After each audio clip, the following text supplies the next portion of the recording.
Boo. Cat. Boo. You see? I can't even scare a crow. They come from miles around just to eat in my field and laugh in my face. Oh, I'm a failure because I haven't got a brain. Well, what would you do with a brain if you had one? Do? Why, if I had a brain, I could...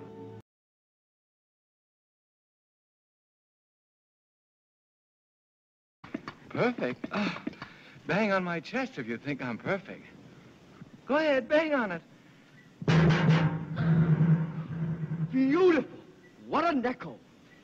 It's empty. The tinsmith forgot to give me a heart. No heart? No heart. All hollow.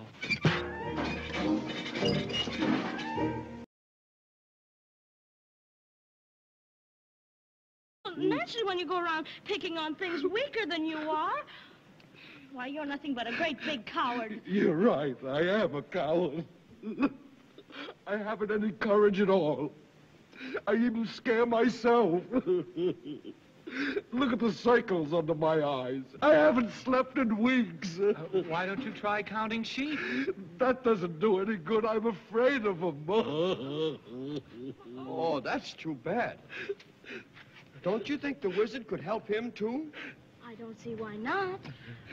Why don't you come along with us? We're on our way to see the wizard now, to get him a heart. And him a brain. I'm sure he could give you some courage. Well, wouldn't you feel degraded to be seen in the company of a cowardly lion?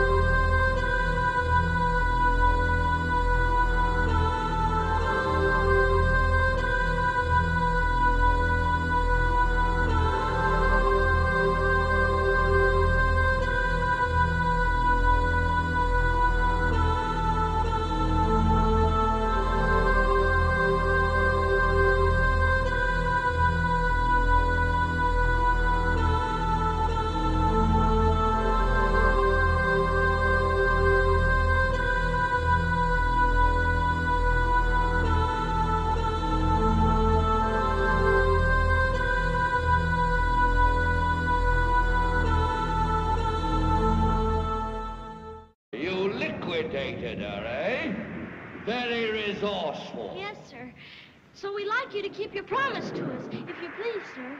Not so fast. Not so fast. I'll have to give the matter a little thought. Go away and come back tomorrow.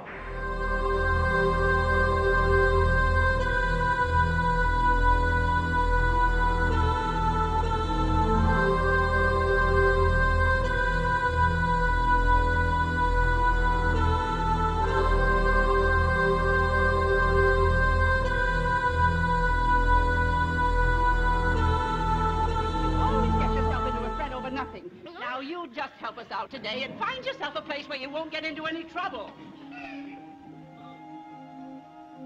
Some place where there isn't any trouble. Do you suppose there is such a place, Toto? There must be. It's not a place you can get to by a boat or a train. It's far, far away. Behind the moon.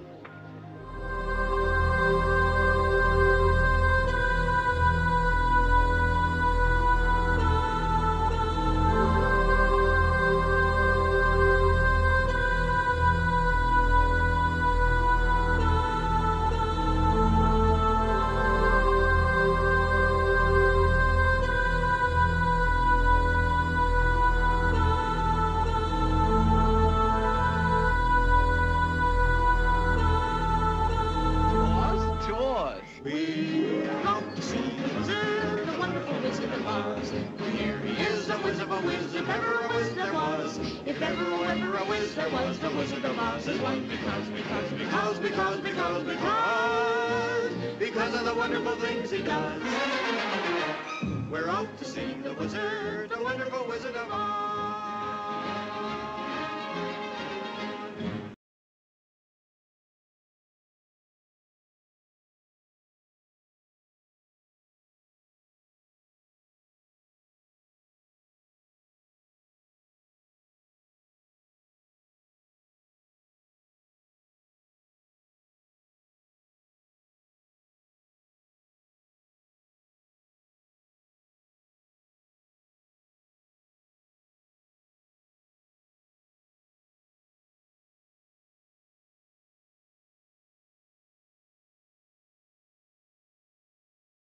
By 1924, Crowley was living in poverty in France. An old friend and famous literary figure and occultist, Frank Harris, kindly took him under his roof. Frank Harris lived with a woman by the name of Nellie O'Hara. If what has been written in later years can be believed, Nellie had a friend in America, Pauline Pierce, who was married to Marvin Pierce, head of the McCall Corporation. In early 1924, Pauline traveled to France to stay with her friend. Thus it was that 4 individuals came together: Frank Harris, Nellie O'Hara, Pauline Pierce, and Aleister Crowley. According to Crowley's diaries, during this period in Paris, Crowley underwent the supreme ordeal, linked with his realization of the grade of Ipsissimus.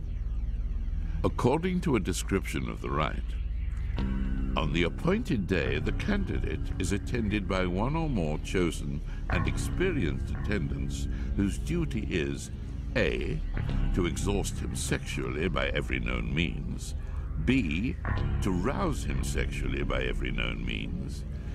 Every device and artifice of the courtesan is to be employed, and every stimulant known to the physician. If Crowley did go through this ordeal in 1924, then it is highly likely, based on his previous experiences, that his closest associates of that time, including Nellie and Pauline, performed as his magical assistants. Pauline Pierce returned to America in early October of 1924. 8 months later, on June the 8th, 1925, she gave birth to a girl named Barbara. Barbara Pierce married George H.W. Bush, who eventually became the 41st President of the United States. And they had a son, George W. Bush, the 43rd President of the United States. Could the wickedest man in the world, Aleister Crowley, be George W. Bush's grandfather?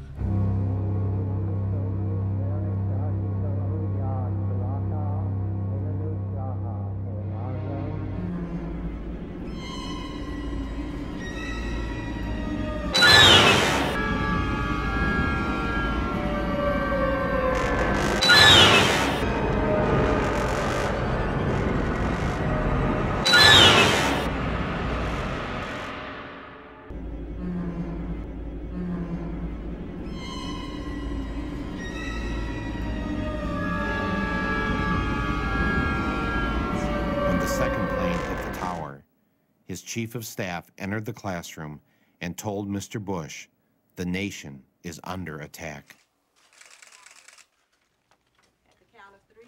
Not knowing what to do, with no one telling him what to do, and no Secret Service rushing in to take him to safety, Mr. Bush just sat there and continued to read My Pet Goat with the children.